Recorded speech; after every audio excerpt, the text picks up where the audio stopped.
Good morning to all of you. Last class में हमने देखा था कि इसके पहले कह सकते हैं जो लेक्चर हुआ था या जो क्लास हुआ था उसमें से हम लोग ओपन सर्किट टेस्ट पढ़े थे या आप नो लोड टेस्ट कह सकते हो। उसके बाद हमने क्या है कि उस पर कुछ न्यूमेरिकल बनाए थे और देखे थे कुछ एक्यूरेट मेथड था हमारा जो कि आप फाइंड कर सकते थे नो लोड टेस्ट में कोर लॉस। ठीक है, तो आज हम लोग देखेंगे कि कॉपर लॉस जो है कैसे फाइंड करेंगे या कौन सा टेस्ट परफॉर्म करेंगे तो कॉपर लॉस फाइंड होगा।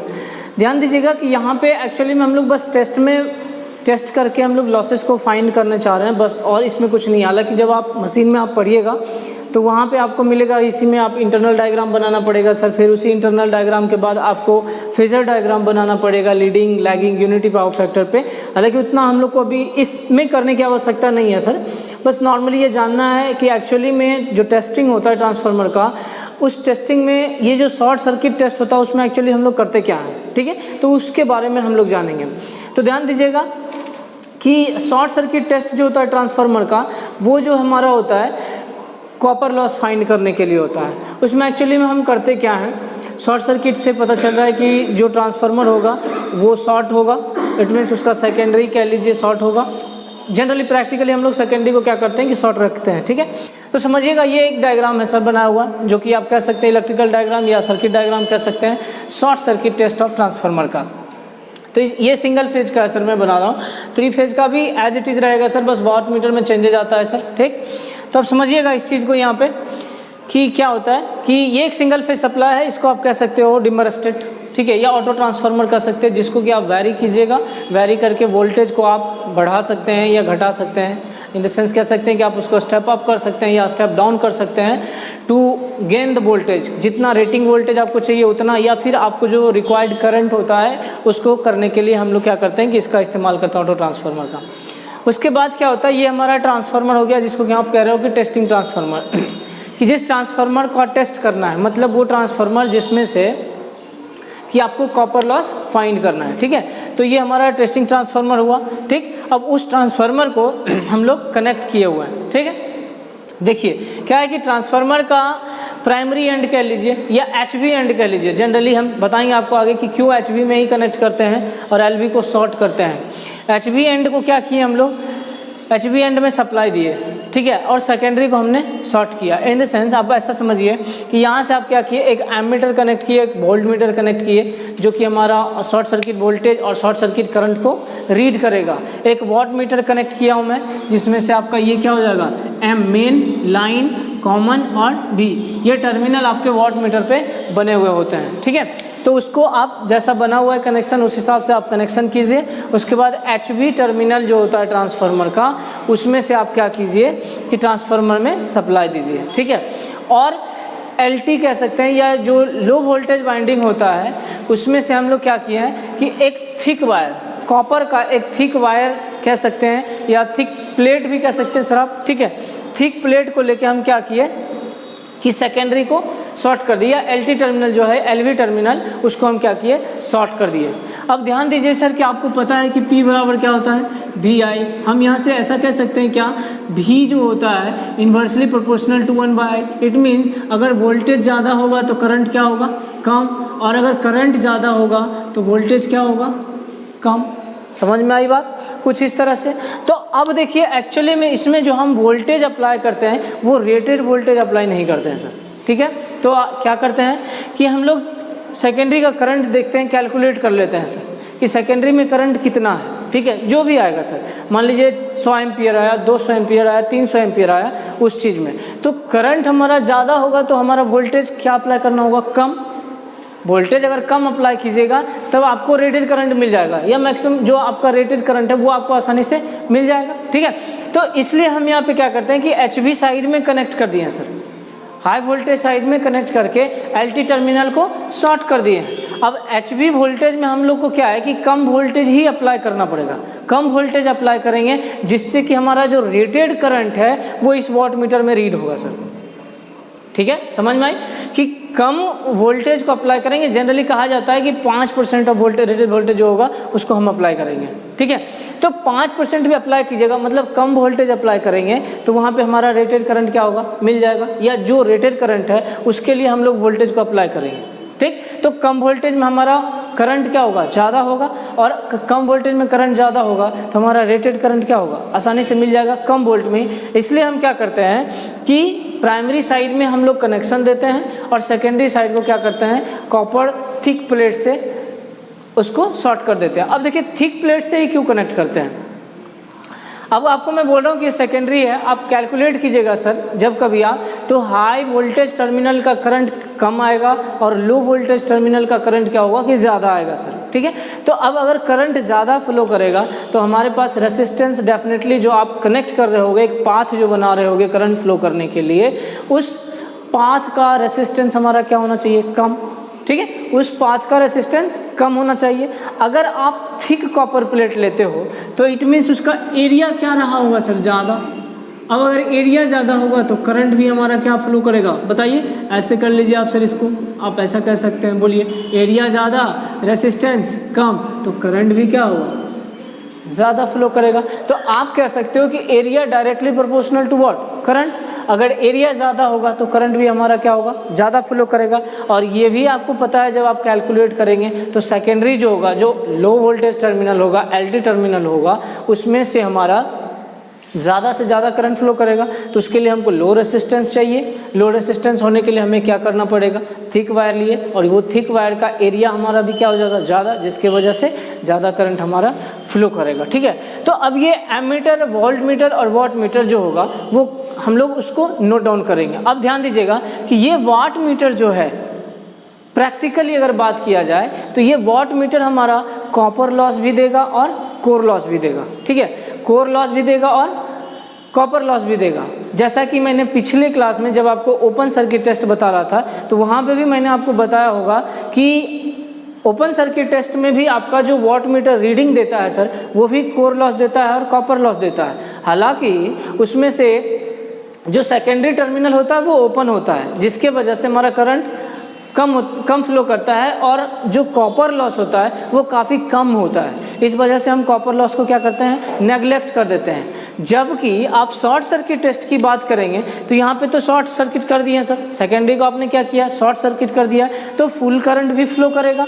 और अगर आप कह सकते हैं कि फुल करंट फ्लो कर रहा है तो कोर भी तो हमारा ट्रांसफार्मर के अंदर ही है, और कोर अगर अंदर है तो कोर में भी तो कुछ ना कुछ लॉसेस होगा ही होगा। प्रैक्टिकली आइडियल बात करोगे तो सिर्फ हम कह सकते हैं कि कॉपर लॉस मेजर करते हैं, लेकिन प्रैक्टिकली हमारा क्या रहा होगा, जब कोर होगा तो कोर लॉस में भी कुछ ना कुछ हमारा क्या होगा, लॉसेस होगा, और कोर लॉस होगा और साथ साथ कॉपर लॉस में तो होना ही है, तो कॉपर लॉस भी होगा। तो ये जो वाट मीटर रीडिंग देगा हमारा, कोर लॉस का भी देगा और कॉपर लॉस दोनों का सम अप देगा सर। लेकिन यहाँ पे कोर लॉस जो होगा वो काफ़ी कम होगा सर, माइनर कह सकते हैं, जिसके वजह से हम उसको क्या करते हैं कि नेगलेक्ट कर देते हैं सर, इग्नोर कर देते हैं उसको, और हम कहते हैं कि हमारा जो ये वाट मीटर होता है जो भी रीडिंग देगा वो हमारा क्या देगा, सिर्फ और सिर्फ कॉपर लॉस देगा।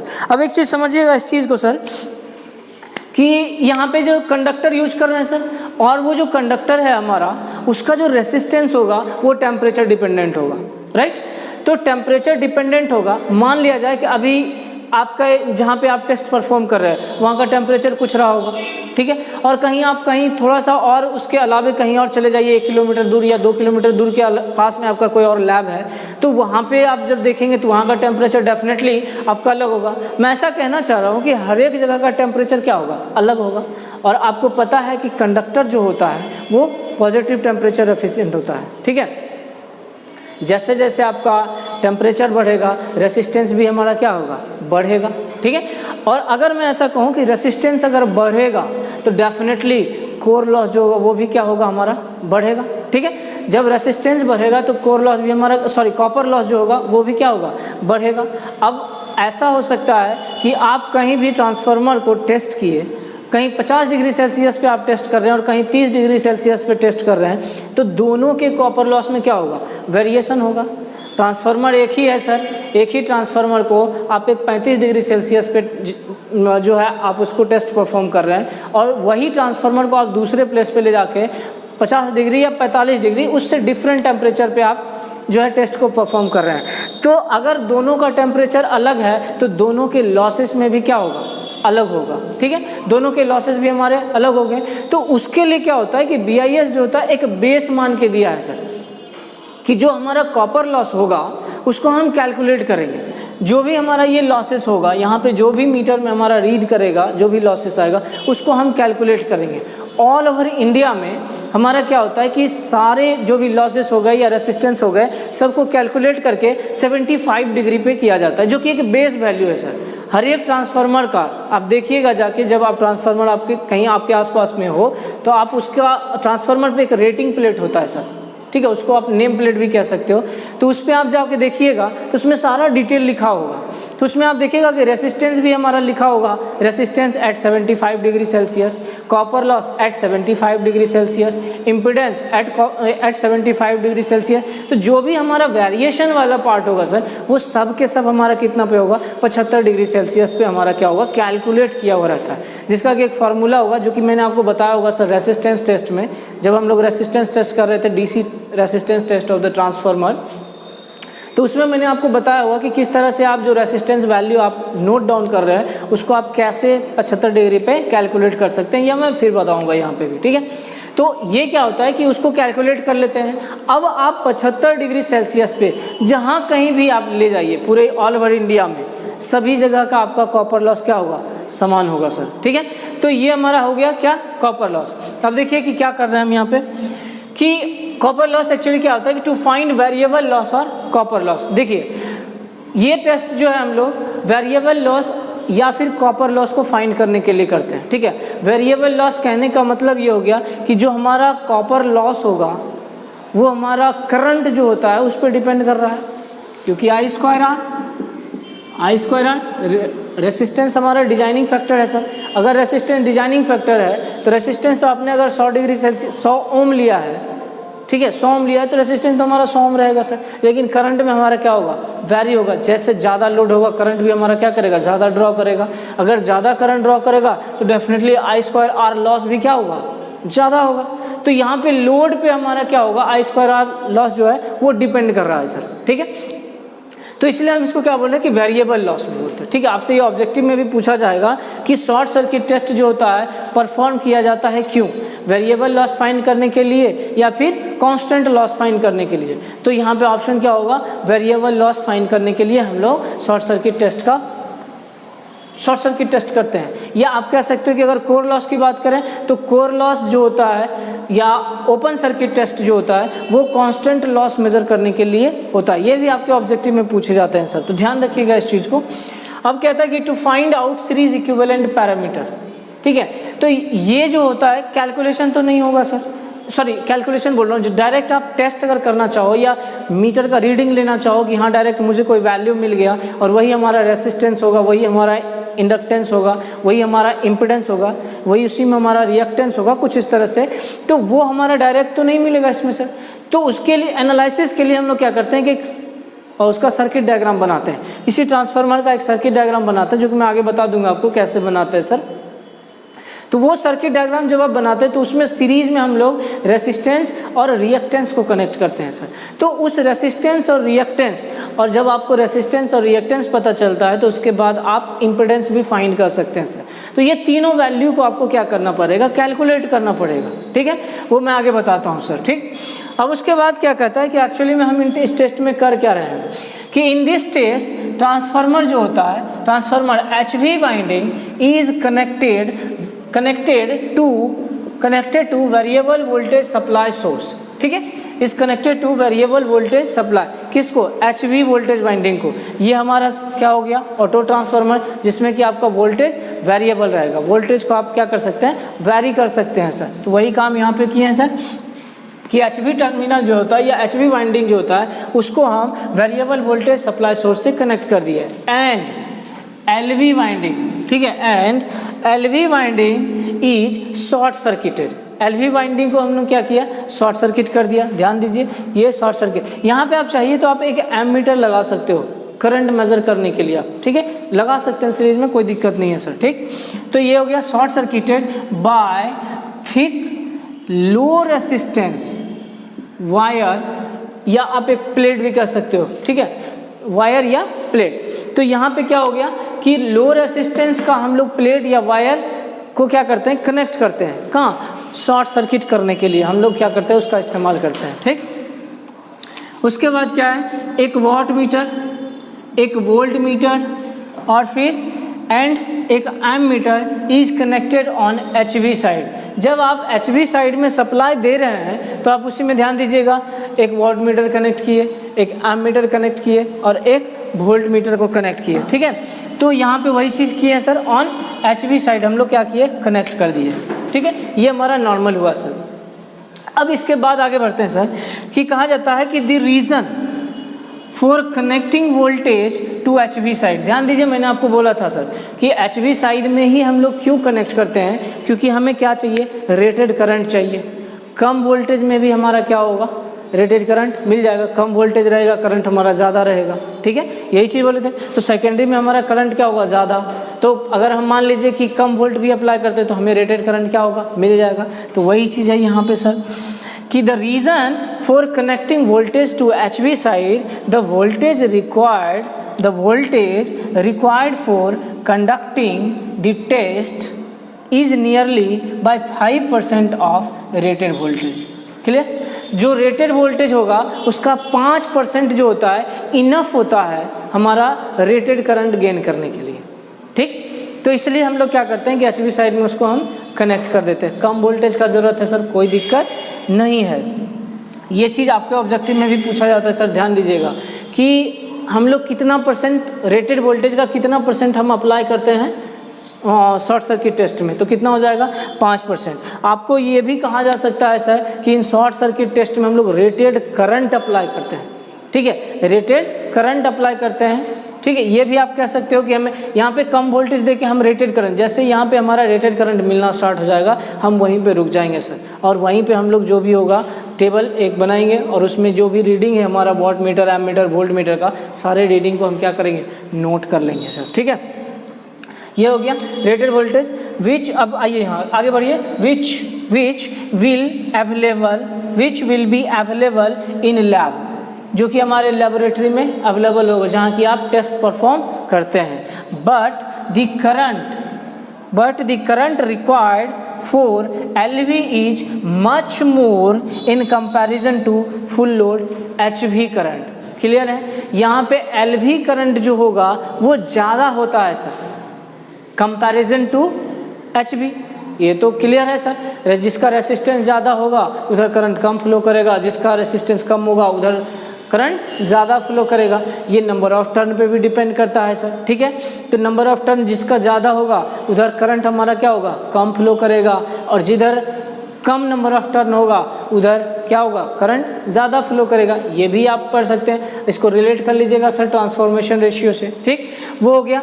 अब यहाँ पे आगे देखिए कि क्या करते हैं, the reading of watt meter, volt meter and ammeter, the reading of watt meter, volt meter and ammeter are recorded, ठीक है। जो भी रीडिंग होगा हमारा एम मीटर, वोल्ट मीटर और वॉट मीटर का, उसको हम क्या करेंगे, नोट डाउन करेंगे। कहने का ये मतलब है, at this time the reading, ध्यान दीजिएगा ये काफ़ी का इंपॉर्टेंट लाइन है सर, पॉइंट है। At this time the reading of watt metre indicates full load, copper loss and iron loss. यही चीज़ मैंने बोला था सर कि ये जो वॉट मीटर होगा हमारा फुल लोड कॉपर लॉस भी देगा और फिर फुल लोड करंट लॉस भी देगा, कोर लॉस भी देगा, ठीक है। तो जब कॉपर लॉस, ये हमारा कोर लॉस हो गया, आयरन लॉस को आप कोर लॉस भी बोलते हैं, तो कोर लॉस भी देगा और कॉपर लॉस भी देगा। बट यहाँ पे क्या कह रहा है कि आयरन लॉस जो होता है इज़ नेग्लिजिबल, आयरन लॉस जो होता है काफ़ी कम होता है, जिसके वजह से हम क्या करते हैं, इसको कंसीडर करते हैं कि ये सिर्फ हमारा क्या होगा, कॉपर लॉस, ठीक है। तो इस तरह से आप क्या कर सकते हैं कि शॉर्ट सर्किट टेस्ट को परफॉर्म कर सकते हैं। मेज़र करने के लिए क्या चीज़, कॉपर लॉस को, ठीक है। अब आगे हम जैसे कि देखिए आपको मैं बता रहा था क्या कि और क्या कैलकुलेट करते हैं, तो उस चीज़ को आप ध्यान से देखिए, मैं उसको भी बताता हूँ आपको मैंने बोला था कि ये सीरीज इक्विवेलेंट रेसिस्टेंस कनेक्ट करने के लिए, कैलकुलेट करने के लिए भी इस्तेमाल इसका किया जाता है। अब कैसे आएगा वो चीज़ ध्यान दीजिएगा सर।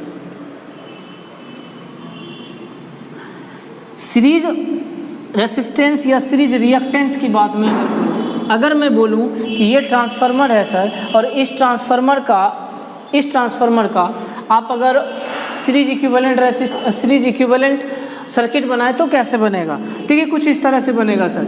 ये हमारा हो गया रेसिस्टेंस, ये हो गया हमारा क्या रिएक्टेंस, ये हो गया ट्रांसफार्मर का एक एंड। अब इधर क्या हो गया सर, ये हमारा हो गया, अब इधर हो गया क्या, ये हमारा एक ट्रांसफार्मर हो गया। ये कुछ इस तरह से हमारा क्या होगा, इक्विवेलेंट सर्किट बनेगा, ठीक है। ये क्या बना, इक्विवेलेंट सर्किट बना, किसका, ये जो ट्रांसफार्मर है उसका। ध्यान रखिएगा ओपन सर्किट टेस्ट जब आप परफॉर्म कर रहे थे उस टाइम में भी हमने एक सर्किट डायग्राम बनाया था, वो शंट पैरामीटर मेजर करने के लिए, जो कि डिफरेंट था। अब यहाँ पे हम लोग क्या है, सीरीज पैरामीटर को कैलकुलेट करना है सर, ठीक है, तो उसके इसका सर्किट जो है क्या है, अलग है। तो यहाँ पे आप ऐसा कह सकते हो, ये हमारा R01 है, ये हमारा X01 है, ये हमारा क्या है R02 है, सॉरी ये हमारा X02 है और ये हमारा R02 है, ठीक है। ये मतलब सेकेंडरी साइड का जो होगा और ये हमारा प्राइमरी साइड का। देखिए ये चीज़ जो आप बना रहे हो ये सिर्फ और सिर्फ एनालिसिस करने के लिए बना रहे हैं, ऐसा कुछ है नहीं। ट्रांसफार्मर हमारा जो बना हुआ है। आपने कभी इंडक्टेंस देखा है क्या, आपने कभी कैपेसिटेंस देखा है क्या, कुछ भी विजिबल नहीं है सर। लेकिन हम लोग क्या करते हैं, एनालिसिस करने के लिए उस चीज़ को हम मानते हैं और कैलकुलेट करते हैं। तो यहाँ पे भी हमारा क्या है, वही चीज़ है सर, ठीक है। तो अब यहाँ पे ये हमारा रेसिस्टेंस जो है प्राइमरी साइड का, ये हमारा क्या हो गया, रिएक्टेंस प्राइमरी साइड का, ये हमारा रिएक्टेंस सेकेंडरी साइड का, और ये रेसिस्टेंस हमारा क्या होगा, सेकेंडरी साइड का। अब इसी रेसिस्टेंस को आप एक फार्मूला पढ़े होंगे कि सेकेंडरी के रेसिस्टेंस को आप प्राइमरी साइड में कर लो, या प्राइमरी के रेसिस्टेंस को आप क्या कर लो, सेकेंडरी साइड में कर लो। तो ये भी कर लोगे। तो किसी एक में आपको मान लीजिए कि आप R01 डैश कर लेते हैं सर, या आप ऐसा कह लो ना, इसको 1 मत, ये ऐसा कर लो X1, ये भी कह लो X2, ये कह लो R2, कुछ ये भी हो गया सर, आप ऐसे भी कर लो। अब यहाँ पे आप मान लीजिए कि R1 डैश में बोल रहा हूँ कुछ इस तरह से, ठीक है, कि अब या ऐसा कह लो R01, इसका मतलब मैं ऐसा मान रहा हूँ सर, लिखा हुआ है कि इस चीज़ को आप इस साइड प्राइम ट्रांसफ़र कर रहे हो, सेकेंडरी का रेसिस्टेंस को हम इस साइड में ट्रांसफ़र कर रहे हैं। तो आप ऐसा कह सकते हो कि R2, ठीक है, R2 इस चीज़ को आप इस साइड में ट्रांसफ़र कर रहे हो, R2 अब किधर ट्रांसफ़र कर रहे हो, प्राइमरी साइड में। तो ये हो जाएगा क्या, N1/N2 का स्क्वायर। अब इसको हम डैश कर दे रहे हैं, या इसको ऐसे कहिए, ये R02 डैश हुआ सिर्फ। तो मतलब इसका रेसिस्टेंस जो है सिर्फ आप उसको इधर ट्रांसफ़र किए, ये जो रेसिस्टेंस है उसको आप सिर्फ इधर ट्रांसफ़र किए, वो हो गया हमारा। लेकिन इधर का अगर टोटल रेसिस्टेंस अगर पूछ दे तो क्या होगा, ये R1 और प्लस इसको ऐड कर दीजिए, वो आपका क्या होगा, प्राइमरी साइड का टोटल रेसिस्टेंस मिल जाएगा। तो कुछ इस तरह से आप कर सकते हैं सर कैलकुलेशन, ठीक है। तो अब आगे देखते हैं सर कि हमने क्या बोला था कि इसका एक टेबल बना लेते हैं, ठीक है। टेबल बनाने के बाद क्या क्या लिखेंगे सर, इसको पहले मैं मिटा दे रहा हूँ सर। देखिए तो हमने क्या है कि सारा चीज़ तो कर लिया था। अब इक्विवेलेंट पैरामीटर की बात कर रहे थे कि उसको भी कैलकुलेट करते हैं, कैसे करते हैं कैलकुलेट। देखिए क्या आप जानते हैं कि P बराबर क्या होता है सर, I²R। P बराबर क्या होता है, I²R। और पावर जो है आपके पास ऑलरेडी मेज़र कर चुके थे, क्या WSC जो था मेजर किए हुए थे, वहाँ से ही आपका एक एमीटर लगा हुआ था जहाँ से कि आपको ISC मिल रहा था सर। तो अगर WSC इट मीन्स कि पावर आपको मिल गया और ISC करंट मिल गया, तो R01 आप निकाल सकते हैं या नहीं निकाल सकते। देख लीजिए आप, WSC = ISC इंटू ISC का होल स्क्वायर या स्क्वायर इंटू R01। अब यहाँ से R01 की बात करें तो ISC को डाउन कीजिए, नीचे लाइए अपॉन में, और ये हमारा क्या होगा, रेसिस्टेंस। अब ये रेसिस्टेंस हमारा कौन सा होगा, equivalent resistance referred to primary side में, जो कि मैंने आपको बताया था कि R01 मैं लिख तो रहा हूँ, लेकिन यहाँ पे क्या हो जाएगा, R2 N1/N1 के स्क्वायर, कुछ ये हो जाएगा सर। यही हमारा रेसिस्टेंस होगा जो रेफर्ड किया हुआ है किधर, प्राइमरी के साइड में, ठीक है। तो अब आगे बढ़ते हैं सर, ये हमारा हो गया। अब यहाँ पे देखिए WSC क्या हो गया, फुल लोड कॉपर लॉस, जबकि प्रैक्टिकली आप बात करोगे तो इसमें हमारा क्या होगा, आयरन लॉस भी होगा, लेकिन वो हमारा क्या होगा, नेग्लिजिबल रहेगा। उसके आगे बढ़िए, अब देखिए V बराबर आप क्या पढ़े हैं, IR only in DC case में, लेकिन जब आप AC की बात करेंगे तो ये क्या हो जाएगा, V बराबर IZ, जहाँ की I तो करंट है, V हमारा वोल्टेज है, लेकिन Z क्या है, इम्पिडेंस है। V आपने क्या किया, मेज़र किया, वोल्ट मीटर लगा हुआ था, ठीक है, और I आपने क्या किया, मेज़र किया, एमीटर लगा हुआ था, वहाँ से रीडिंग लिए। तो यहाँ से आप बताइए कि VSC equal to ISC into ZSC हो जाएगा। तो ZSC अगर निकालने के लिए बोले तो यहाँ से निकल जाएगा, ठीक है। अब यही ZSC को आप ऐसा कह सकते हो कि ये जो ZSC है, यहाँ पे आप इसको कर लीजिए, ठीक है, ये ZSC जो आएगा वो आपका क्या होगा, impedance referred to HV side या प्राइमरी साइड, देख लीजिए, equivalent impedance referred to HV side.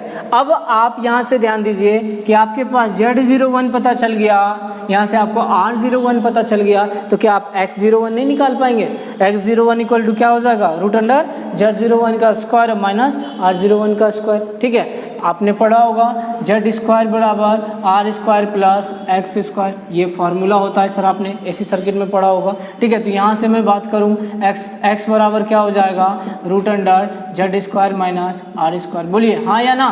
तो ये हो गया सर आपका, ठीक है। तो वही चीज़ हमने क्या किया, Z square minus R square. अब ये हमारा रिएक्टेंस तो है, लेकिन ये रिएक्टेंस किसका है, रेफर्ड टू HV साइड या रेफर्ड टू प्राइमरी साइड है, ठीक है। तो यहाँ तक ये हो गया। अब देखिए ध्यान से कि ये सब तो आपका क्या है कि जो रूम टेम्परेचर है उस पर मेज़र किया हुआ है, यही चीज़ को आप दूसरे किसी अलग टेम्परेचर पे करेंगे तो कुछ और वैल्यू आएगा सर कैलकुलेशन में। तो सबको क्या करना है कि एक बेस लेके, इट मीन्स कि 75 डिग्री सेल्सियस पे हम लोग क्या कर रहे हैं, उसको कैलकुलेट कर रहे हैं, ठीक है। तो यहाँ पे ध्यान दीजिए, R01 इक्वल टू क्या होता है, R01 जो कि एट 75 डिग्री सेल्सियस पे होता है, ये हो जाएगा R01 into 234.5 plus 75 degree Celsius. जिस टेम्परेचर पे हमको कैलकुलेट करना है वो टेम्परेचर हमको कहाँ है, यहाँ लिखना है सर, अपॉन में 234.5 प्लस T1। ये फार्मूला मैंने आपको क्लास में बताया ऑलरेडी सर, ठीक है। तो वहाँ से ही हमने ये लिखा है, ठीक। तो ये क्या हो गया, 75 डिग्री सेल्सियस पे हमने रेसिस्टेंस को निकाल दिया। अब इंडिया में किसी कोना पे चले जाइएगा सर, हर एक जगह आपका रेसिस्टेंस वही आएगा सर, ठीक है। एट 75 डिग्री सेल्सियस पे हम लोग कैलकुलेट किए हैं, लेकिन एक्चुअल जो आपका रेसिस्टेंस होगा वो क्या होगा, अलग अलग होगा एट रूम टेम्परेचर। फिर मैं बात करूं कि X01 जो है वो हमारा टेम्परेचर डिपेंडेंट नहीं होता है, इसलिए हमारा X01 जो रहेगा वो हमारा सेम रहेगा हर एक टेम्परेचर पे, ठीक है। यहाँ कैलकुलेशन की आवश्यकता नहीं होगी। अब जो है Z01 की बात मैं करूँ, इम्पिडेंस की बात करूँ, तो इम्पिडेंस हमारा रेसिस्टेंस पे डिपेंड करेगा। क्यों, क्योंकि हमारा ये जो इम्पिडेंस होगा, क्या लिखा था आपने फॉर्मूला भी, Z स्क्वायर बराबर R square plus X square. ये तो हमारा टेम्परेचर डिपेंडेंट नहीं है, लेकिन ये तो टेम्परेचर पे डिपेंड कर रहा है। अगर ये भी टेम्परेचर पे डिपेंड कर रहा है तो ये भी तो करेगा। तो यहाँ पे क्या हो गया, R01 एट 75 डिग्री सेल्सियस का स्क्वायर प्लस X01 का स्क्वायर। तो ये आपने क्या किया, यहाँ से कैलकुलेट करके निकाला, ये वैल्यू को यहाँ पे पुट कर दीजिएगा, क्या मिल जाएगा, Z01। अब देखिए copper loss at 75 degree Celsius करना है, या तो आप यहाँ से भी I स्क्वायर R के फॉर्म पे चेंज कर सकते हो, डायरेक्ट आप I स्क्वायर के साथ मल्टीप्लाई कर दोगे इसको, तो ये भी हमारा कॉपर लॉस मिल जाएगा। या फिर जो आपका मेजर्ड वैल्यू था WSC का, उसमें क्या कर रहे हैं, WSC इंटू 234.5 प्लस 75 अपॉन में 234.5 प्लस T1 लिखे। तो जो रूम टेम्परेचर होगा वही हमारा ये है, ठीक है। यहाँ लिख लीजिए, T1 जो है रूम टेम्परेचर है सर, ठीक है। T1 क्या है, रूम टेम्परेचर है, ठीक। जो आपका जिस टेम्परेचर पे आप टेस्ट कर रहे हैं वो हमारा ये टेम्परेचर है, वही हमारा ये टेम्परेचर है, वही हमारा ये टेम्परेचर है। लेकिन हमको कैलकुलेट करना है कहाँ, 75 डिग्री सेल्सियस पे। तो ये हमारा क्या हो जाएगा, 75 डिग्री सेल्सियस, इसी पे कैलकुलेट करना है। तो ये हमारा निकल गया क्या, डायरेक्ट कॉपर लॉस। अब मैं बात करूँ इम्पिडेंस वोल्टेज की, तो आपने अभी ये भी पढ़ा है, V बराबर क्या, IZ, यही ना। तो यहाँ से आप कह सकते हैं VSC equal to ISC ZSC, ये भी हो जाएगा। अब ध्यान दीजिए, ZSC जो होगा टेम्परेचर डिपेंडेंट है, तो इसका मतलब आप कह सकते हो VSC जो होगा क्या हो जाएगा, Z01 एट 75 डिग्री सेल्सियस, यहाँ से ध्यान दीजिए Z01 ZSC BSC upon ISC यहाँ से कैलकुलेट किया आपने, उसको आपने क्या किया फिर 75 डिग्री पे कैलकुलेट किया, ये आपका हो जाएगा ZSC, ठीक है। तो ये जो है आप Z01 आप 75 डिग्री सेल्सियस पे लीजिए और उसको मल्टीप्लाई कर दीजिए किसके साथ, ISC के साथ, जो कि आपने रीडिंग नोट किया था सर। ये हमारा क्या हो गया ISC, तो ये हमारा निकल गया क्या, इम्पीडेंस वोल्टेज। अब एक और बात आ जाती है कि पावर फैक्टर निकालने की बात हो कि जब शॉर्ट सर्किट टेस्ट परफॉर्म कर रहे होंगे तो उस टाइम में जो आपका पावर फैक्टर होगा वो क्या होगा, आप जान रहे हो P बराबर VI cos phi, तो यही तो P है हमारा WSC equal to VSC ISC cos phi SC, clear. अब cos phi SC ही तो निकालना है, ये आपने रीडिंग लिया है जब आप टेस्ट परफॉर्म कर रहे हो, वहाँ से रीड किया है वैल्यू जो आपका एमीटर वोल्ट मीटर दे रहा था, उस वैल्यू को नोट किया आपने, तो ये भी आपने नोट किया, WSC VSC भी नोट किया, ISC भी नोट किया, ये तीन आपको पता है, cos phi SC नहीं निकलेगा, cos phi SC आप निकाल लीजिए बटे में WSC upon VSC into ISC, तो ये हमारा क्या निकल गया, पावर फैक्टर, क्या निकल गया, power factor at short circuit से, शॉर्ट सर्किट, ठीक है। तो इस तरह से आपने क्या किया कि शॉर्ट सर्किट टेस्ट को परफॉर्म किया। अब देखिए इसमें जब आप मशीन पढ़िएगा सर, हालांकि यहाँ पे ज़रूरत नहीं है, ठीक है, जब आप मशीन पढ़िएगा तो वहीं पे आप इंटरनल डायग्राम बनाइएगा, सारा एनालिसिस कीजिए, फिर उसका फेजर डायग्राम बनाइएगा, ठीक है, तो वहाँ अलग है सर, यहाँ पे उसका ज़रूरत नहीं है, नहीं तो मैं डेफिनेटली उस फेजर डायग्राम को भी बताता। इंटरनल डायग्राम जो आप बनाए थे, जो कि मैंने बताया नॉर्मली वर्बली बनाया था सर, वो डायग्राम भी आपको क्या होगा कि वो भी बनाते आप, और फिर उसके बाद एनालिसिस करते कि जब आप लीडिंग बना रहे हो या लैगिंग बना रहे हो तो पावर फैक्टर पे क्या असर पड़ रहा है। इस तरह से आप जो है वो मशीन में आप पढ़िएगा जब आप ट्रांसफार्मर पढ़ रहे होंगे तो, ठीक है। चलिए, तो इस तरह से हमारा क्या हुआ, शॉर्ट सर्किट समाप्त होता है। आज के लिए इतना ही। Thanks for attending the session.